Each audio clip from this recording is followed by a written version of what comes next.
Hola, mi nombre es Fabricio Mejía Madrid y esta es mi colaboración semanal para Sin embargo, que se llama Mentiras 2022. Sugiero a Su Majestad establecer contacto con quien resulte electo como jefe de Estado en las próximas elecciones, a efecto de conocer su disposición para otorgar a España una nueva oportunidad de restablecer las relaciones que México merece. Así concluía la carta apócrifa que el 9 de febrero de 2022 se hizo circular en redes sociales y que informaba de la decisión de López Obrador de romper relaciones con España. Como los anteriores, el 2022 tuvo un promedio de 3 mentiras diarias, es decir, más de 1000 en todo el año. Cada una requirió ser desmentida por el gobierno vía infodemia, a quien agradecemos la información para esta columna, o la sección de quién es quién en las mentiras de la semana en la mañanera. Quienes las crearon pertenecen a conglomerados ya dedicados casi en exclusiva al invento, la falsedad, la calumnia y la impostura. Medios como Latinus, diarios como Reforma y el Universal, personajes como Felipe Calderón o Vicente Fox, fueron los principales instigadores de esta forma de oposición que centró su atención en el sesgo de sus destinatarios.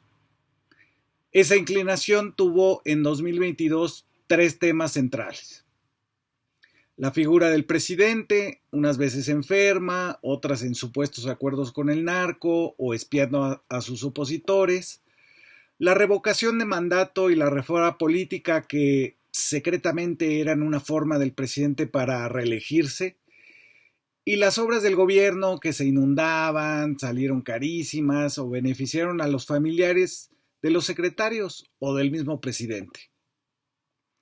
Las mentiras de 2022 fueron dirigidas a quienes creen que López Obrador es igual a los anteriores, a los que creen que en México las cosas no pueden hacerse bien y sin corrupción, y a quienes confunden la confianza en un gobierno con ser manipulables o crédulos.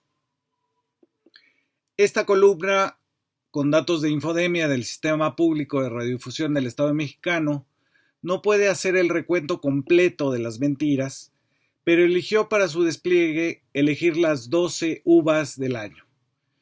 Muchas de mis favoritas quedarán afuera, como la de la prohibición de los nacimientos o la magia negra que se practica en Palacio Nacional. Pero pido disculpas por ello.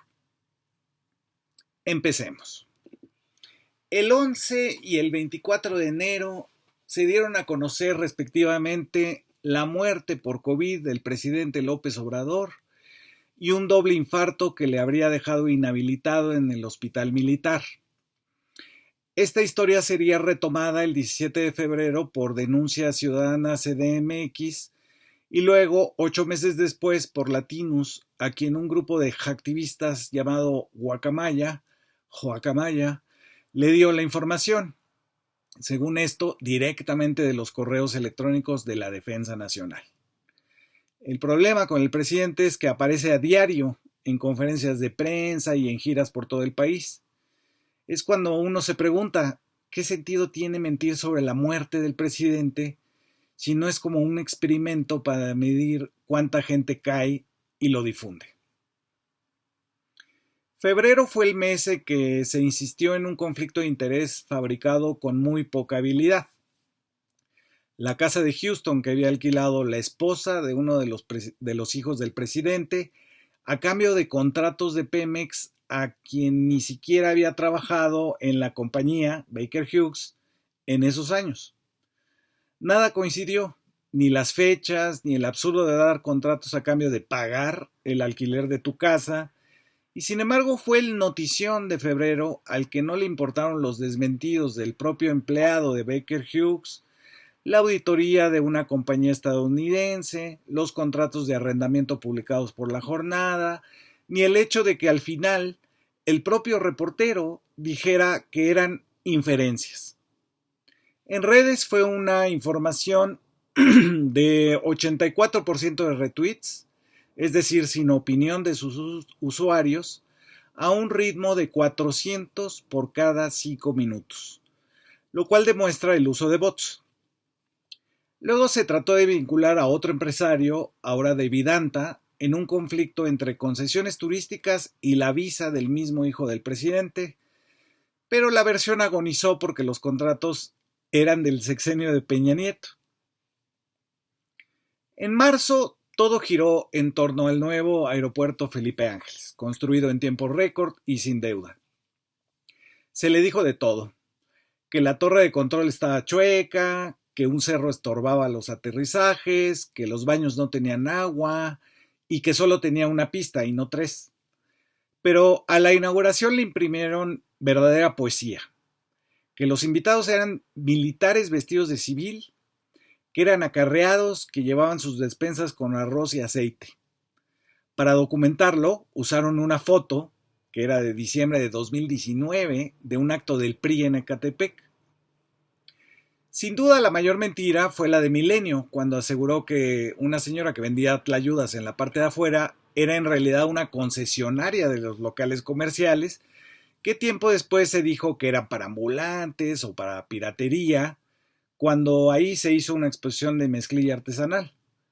Aquí lo que se buscó fue el sesgo de quienes no creen que pueda hacerse una obra pública bien hecha, que solo si son arquitectos extranjeros y constructoras privadas se puede tener confianza en lo que todavía no se conoce ni se usa. El 10 de abril fue el ejercicio de revocación de mandato del presidente. La oposición llamó a no participar y echó a andar varias mentiras. El 6 de abril, 4 días antes de la votación, la oposición columnista de los diarios aseguró que nadie había solicitado la consulta y que por lo tanto era un capricho del presidente. Se borraban de un plumazo los 2.845.634 firmas de ciudadanos validadas por el propio INE que solicitamos la consulta. El mismo día de la votación aseguraron que la revocación era un mecanismo para la reelección del presidente y no, como dice la Constitución, para interrumpir anticipadamente un mandato. El día de la votación también se difundió una fotografía hechiza con papeletas marcadas a favor de que López Obrador siguiera en el cargo. El propio INE tuvo que salir a desmentirla, señalando que las diferencias con las papeletas verdaderas eran verdaderamente vistosas. También tuvo que salir a desmentir un video difundido por la cuenta de Twitter de Vicente Fox, en las que se mostraba relleno de urnas. El video usado por Fox era de 2018. Cuando no se alcanzó el 40% para que la consulta fuera imperativa, la oposición divulgó una nueva mentira, que la abstención era a favor del PRIAN. La mentira de las boletas falsificadas sería usada de nuevo un día antes de las elecciones, en 6 estados, donde Morena ganó 4. La mejor de mayo fue una foto que se compuso de 3 imágenes distintas de distintos países y épocas. La primera era la del presidente dentro de un coche en una gira en Chiapas en marzo de 2021. La segunda, afuera del automóvil de una protesta en Cuba en julio de 2021. Y la del retrovisor del copiloto era de una represión en España ese mismo año. Al juntarlas, la oposición inventó una gira del presidente en Cuba donde no volteaba ni a ver a los pobres manifestantes que estaban siendo reprimidos en España. Fue parte de la campaña contra los médicos cubanos, de los que se dijeron cosas tan opuestas como que iban a cobrar 140,000 pesos mensuales o que venían en calidad de esclavos, sin pago alguno. A esto se le añadió que venían a adoctrinar a sus pacientes o a inyectarles sustancias tóxicas como el comunismo o el son cubanos.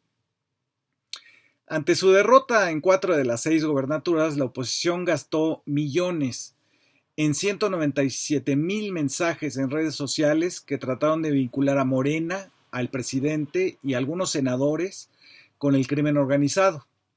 Según un estudio de Tlatelolco Lab de la UNAM, se usaron también a 30 columnistas de medios corporativos para posicionar la idea de que abrazos no balazos no se refiere a los programas sociales de contención de las causas de la violencia, sino a un pacto con los narcos. De ahí derivan como pruebas el saludo del presidente a la mamá del Chapo Guzmán, que va mucho a Badiraguato, donde se construye una autopista y distritos de riego, y que Morena ganó en Tamaulipas, donde el gobernador saliente fue acusado de lavado de dinero y nexos con el cártel de Sinaloa. De pasada, estos medios y opinadores añadieron uno más de sus desdenes hacia el país que no conocen. Decirle a ciertos estados, como Sinaloa o Chihuahua, entidades de narcos, y descartar a sus habitantes como meros delincuentes. El 16 de julio se viralizó un audio con la voz del presidente que decía: me hicieron llegar 956 millones de pesos. Vamos a tener mayoría en el Congreso para imponernos por la fuerza, convencer, persuadir. Entonces no creas que me preocupa mucho la saturación de hospitales y los muertos. Y ya no lo tomamos en cuenta, pero era para esto que siempre el tronco sea nuestro. Estoy hablando de miles de millones de pesos. El audio estaba sacado de una entrevista editada del presidente en un documental de Pigmenio Ibarra y fue usada para dar una clase en Producciones Cicuta para demostrar cómo se podía trucar un audio para hacer que alguien dijera prácticamente lo que tú decidas. Pero al viralizarlo, la oposición omitió poner que era un audio falso. Unos días después, también se pretendió viralizar un audio trucado, ahora de la gobernadora de Campeche, Laida Sansores, en la que llamaba al presidente de la República mentecato sin escrúpulos, pero nadie lo tomó como verdadero. En el mes de agosto dominaron mentiras que se anulaban entre ellas, es decir, sumaron cero. Por un lado, se dijo que los disturbios del 12 en Jalisco, Guanajuato, Chihuahua y Baja California eran por la debilidad del gobierno, cuando no por la pérdida del control del Estado. Pero al mismo tiempo, personajes como Ricardo Alemán aseguraron que era el propio gobierno el que había organizado los disturbios con el objetivo de convencernos de la militarización del país. O no tenía control, o tenía tanto control como para convencernos de que no tenía el control. Vaya laberinto. El 21 de septiembre se recordará en los anales de las mentiras. En el Universal, el columnista Héctor de Mauleón firmó un texto donde publicaba unos supuestos cables del embajador norteamericano Ken Salazar que involucraban al candidato ganador de Morena en Tamaulipas con el cártel del Noreste. El propio Salazar lo desmintió unas horas después desde Oaxaca, pero bastaba también una leída a sus cables, que calificó de veneno puro para Morena, para vislumbrar errores de redacción en inglés que ningún diplomático cometería, como aquel que se hizo célebre de "We are investigating all those related to this strange case".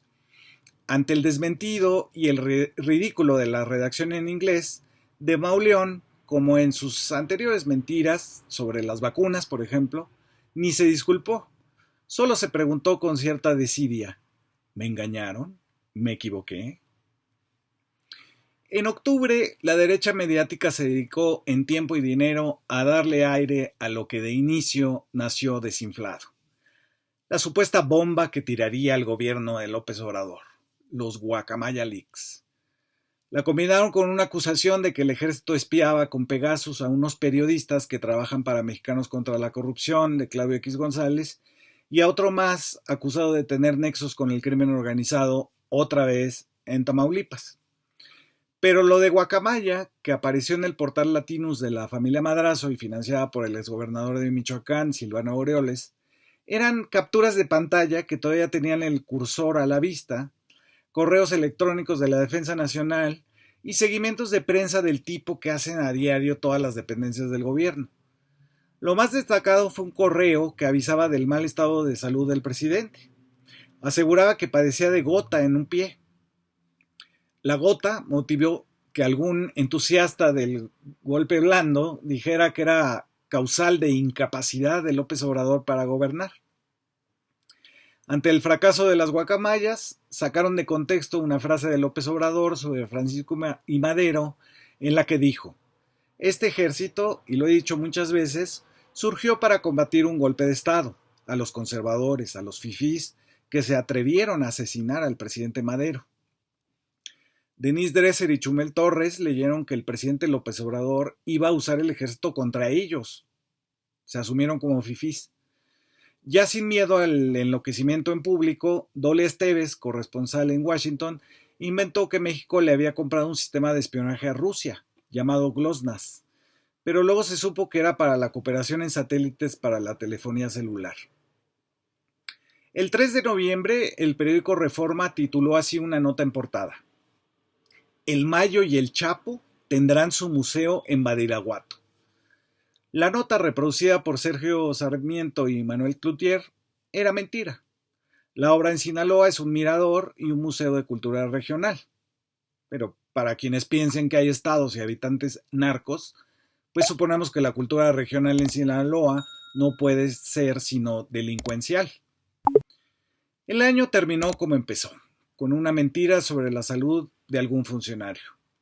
El 5 de diciembre a las 11:45, Marieto Ponce difundió que la jefa de gobierno de la Ciudad de México, Claudia Sheinbaum, había sido hospitalizada de urgencia en nutrición.